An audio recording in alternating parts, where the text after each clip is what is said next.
Math learning ক্লাসের পক্ষ থেকে সবাইকে স্বাগতম। তো আজকে ভিডিওতে আলোচনা করব ষষ্ঠ শ্রেণীর গণিত বইয়ের দ্বিতীয় অধ্যায় অনুশ্রেণী 2.1-এর 10 নম্বর থেকে। তো আমরা অলরেডি এই অনুশ্রেণী 2.1-এর আগের যে দুইটা ভিডিও সেখানে আমরা 1 থেকে 9 পর্যন্ত ম্যাথগুলো সমাধান করে দিচ্ছি। তো তোমাদের আজকের এই 2.1 অনুশ্রেণীর তৃতীয় ভিডিওতে আমরা এই 10 নম্বর থেকে শুরু করব। তো এখানে 10 নম্বর যে ম্যাথ সেটা দেওয়া আছে কি, পিতা ও পুত্রের বয়সের অনুপাত 14:3। এটা হচ্ছে দেওয়া আছে পিতা এবং পুত্রের বয়সের অনুপাত। এখন পিতার বয়স যদি 56 বছর হয় তখন পুত্রের বয়স কত সেটা হচ্ছে বের করতে বলছে। তো এখন এইখানে এই ম্যাথটা একটু ভালোভাবে বুঝো, কারণ এই সেম টাইপের অনেকগুলো ম্যাথ তোমাদের আছে বা পরীক্ষা এই টাইপের ম্যাথ আসলে এই একটা ম্যাথে যদি ভালোভাবে বুঝো বাকি সিমিলার যে ম্যাথগুলো আছে সেগুলো খুব সহজেই করতে পারবা। তো এখানে পিতা আর পুত্রের বয়সের অনুপাত দেওয়া আছে। তো পিতা আছে আগে, পুত্র আছে পরে। তার মানে এখানে যে অনুপাতটা আছে 14:3, তো এই 14টা হচ্ছে পিতার, এটা হচ্ছে পিতার অংশ, আর এই 3 যেটা এটা হচ্ছে পুত্রের অংশ। তো এখন পিতার বয়স দেয়া আছে 56 বছর, পুত্রের বয়সটা বের করতে বলছে। তো এই টাইপের ম্যাথের ক্ষেত্রে যদি উল্টাটাও থাকতে পারে যে পিতার বয়সের পরিবর্তে বলে দিল যে পুত্রের বয়স দেয়া আছে, পিতার বয়সটা বের করো। তো এই টাইপের ম্যাথের ক্ষেত্রে তোমার ধরো এখানে যেটা দেওয়া আছে সেটা আগে সমাধান করি, তারপরে উল্টাভাবে যেটা থাকলে কিভাবে করতে সেটা আমরা দেখব। তো এখন এখানে দেওয়া আছে পিতার বয়স 56 বছর হলে পুত্রের বয়স কত, পুত্রের বয়সটা বের করতে বলছে। তো এখন এইখানে যে অনুপাতটা আছে, তো পুত্রের বয়স হবে এই 14:3 যেটা আছে। তো এখন এই পুত্রের বয়স যখন আমরা বের করব তখন হচ্ছে পুত্রের অনুপাতটা হচ্ছে উপরে যাবে, যেমন এই 3/14, মানে পিতার যে বয়স তার 14 ভাগের 3 ভাগ হচ্ছে পুত্রের বয়স। তো সেটার সাথে আমরা গুণ করব হচ্ছে এই পিতার যে বয়স কত 56। এইভাবে হচ্ছে আমরা যদি পিতার বয়স দেওয়া থাকে তখন পুত্রেরটা বের করব, আর যদি পুত্রের বয়সটা দেয়া থাকে পিতার যদি বয়সটা বের করতে বলে তখন হচ্ছে এই যে অনুপাতটা আছে এটা হবে উল্টে যাবে। মানে পিতার অনুপাত যখন বের করব তখন এই যে পিতার বয়স যখন বের করব পিতার যে অনুপাতটা আছে সেটা যাবে উপরে, মানে 14 যাবে উপরে এইখানে, তখন হবে 14 আর নিচে হবে কত 3। আর পুত্রের যে বয়সটা দেয়া ছিল সেটা এখানে গুণ হবে। ধরো পুত্রের বয়স দেওয়া আছে 20, তার মানে 20 এখানে গুণ হবে। তো এখানে পার্থক্য হচ্ছে এটাই যে যখন পুত্রের বয়স বের করতে বলবে তখন পুত্রের যে অনুপাতের অংশটা সেটা যাবে উপরে আর পিতারটা যাবে নিচে, আর বাকি পিতার যে বয়সটা আছে সেটা হচ্ছে এটার সাথে গুণ হবে। আর পুত্রের ক্ষেত্রে পুত্রের যে বয়স যখন আমরা পিতার বয়স বের করব, পিতার বয়স বের করলে পিতার অংশটা উপরে যাবে, আর পুত্রের বয়স বের করলে পুত্রের অংশটা উপরে যাবে, বাকিটা নিচে যাবে। আর পিতার যে মানটা দেওয়া থাকে তখন এইখানে গুণ করব, আর পুত্রের দেওয়া থাকে তখন এটা ব্যবহার করে আমরা পিতার অংশটা বের করব। তো এখন তোমাদের বইয়ে একটু ভিন্নভাবে করছে, তো আমার এইভাবে আমার কাছে ইজি মনে হয়েছে, এই কারণে তোমাদেরকে এইভাবেই করতে বললাম। দেখো এখানে এত কিছু লেখার দরকার নয়, তখন তুমি একবারেই লিখবা যে পিতা আর পুত্রের বয়সের অনুপাত 14:3 এটা লিখলাম। দেন হচ্ছে লিখবা যে পুত্রের বয়স হবে পিতার বয়সের এই 14, মানে এখানে লিখবা যে পুত্রের বয়স হবে, যেহেতু পুত্রের বয়সটা বের করতে বলছে, পুত্রের বয়স ইকুয়াল হবে হচ্ছে পিতার বয়স গুণ হচ্ছে এই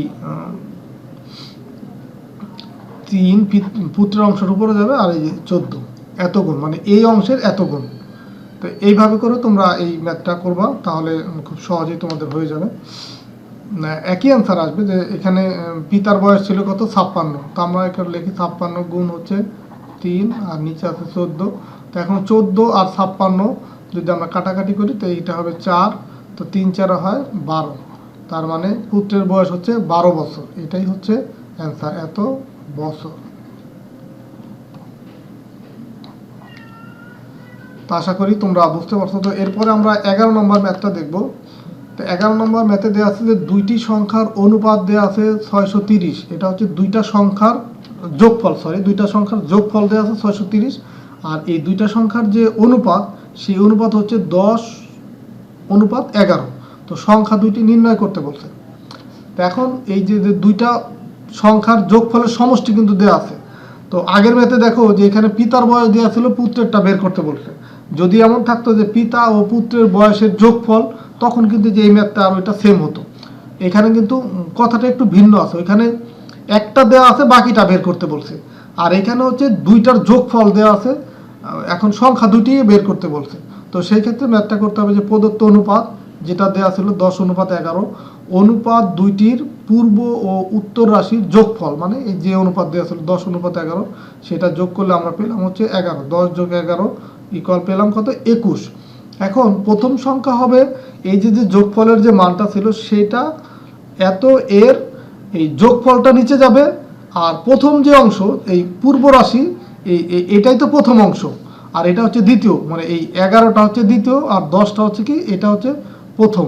তাই এই কারণে প্রথম অংশটা আগে বের করবো, যে প্রথম সংখ্যা যেহেতু বের করতেছি, তো এই কারণে যোগফল উপরে থাকবে প্রথম সংখ্যাটা।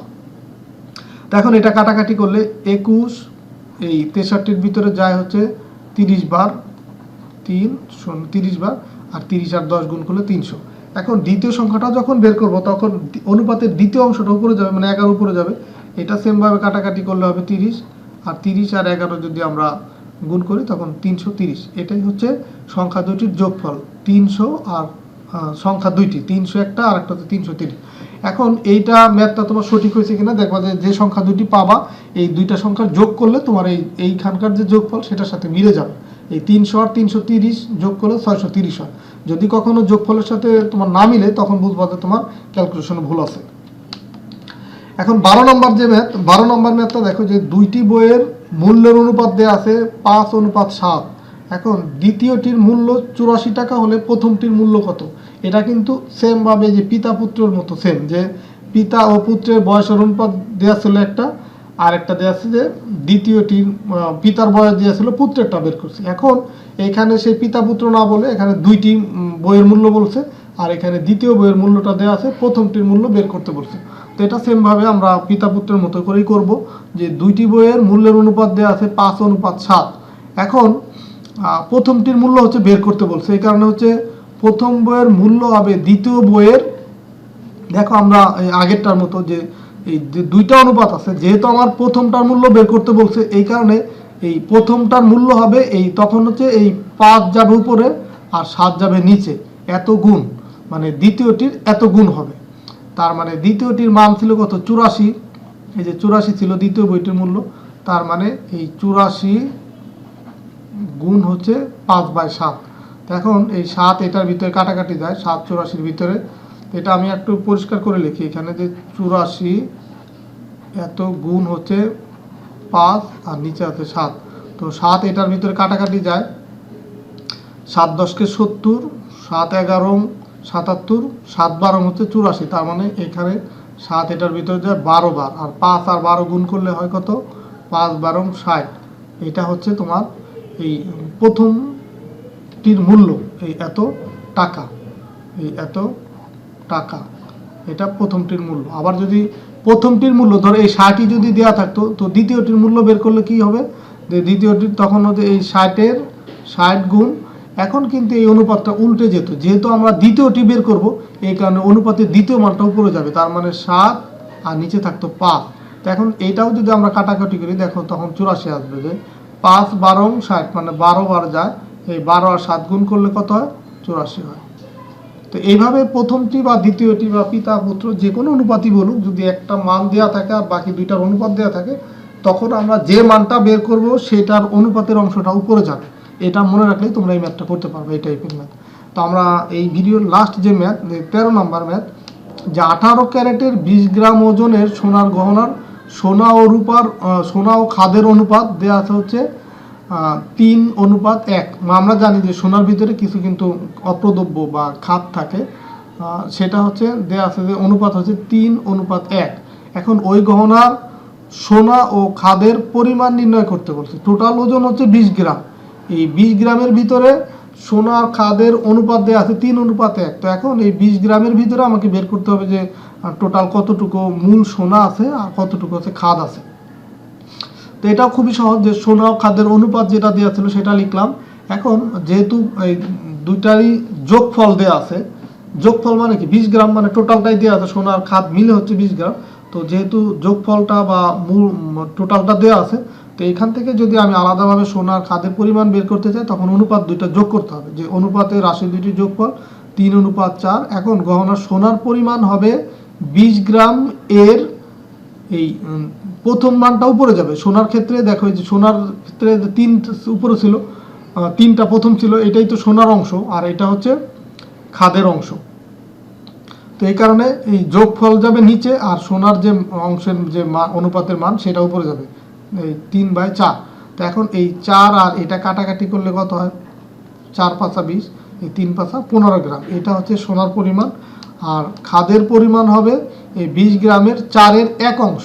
একটা কোথা থেকে আসলো, 1 আসলো হচ্ছে যে অনুপাতের দ্বিতীয় মান, মানে খাদের অংশের মান হচ্ছে 1। এই কারণে তোমার 20 গুণ হচ্ছে বা 20 গ্রামের 4-এর 1 অংশ এটা হবে। তো এটা কাটাকাটি করলে সেমভাবে 5 আর 5 অক্ষে 5 গ্রাম। তো এটা হচ্ছে ওই গহনার সোনার পরিমাণ হচ্ছে 15 গ্রাম, খাদের পরিমাণ হচ্ছে 5 গ্রাম। তো এটা যেহেতু যোগফল বা ওই টাইপের ম্যাথ, সো আমার এই 15 গ্রাম আর 5 গ্রাম এই দুইটা, মানে এইখানে যে খাদ আর সোনার পরিমাণটা বের হলো সেটা যদি যোগ করলে যদি তোমার এই টোটাল যে ওজনটা ছিল সেটা সমান হয় তাহলে ম্যাথ ঠিক আছে।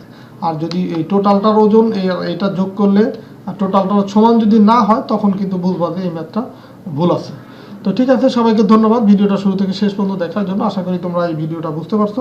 তো পরবর্তী ভিডিওতে আমরা এই যে আরও যে 3টা ম্যাথ আছে 14, 15, 16 সেগুলো সমাধান করব। তো ভিডিওটা যদি ভালো লাগে বা আমার এই ভিডিও দেখার পরে তোমরা এই ম্যাথগুলো সঠিকভাবে শিখতে পারো বা তোমাদের উপকার হয়, তবে অবশ্যই চ্যানেলটা সাবস্ক্রাইব করে রাখবা এবং তোমাদের সহপাঠীর সাথেও এই ভিডিওগুলো শেয়ার করবা যেন তারাও এই ম্যাথগুলো শিখতে পারে। তো ঠিক আছে, সবাই ভালো থাকো, সুস্থ থাকো, আল্লাহ হাফেজ, দেখা হবে পরবর্তী ভিডিওতে।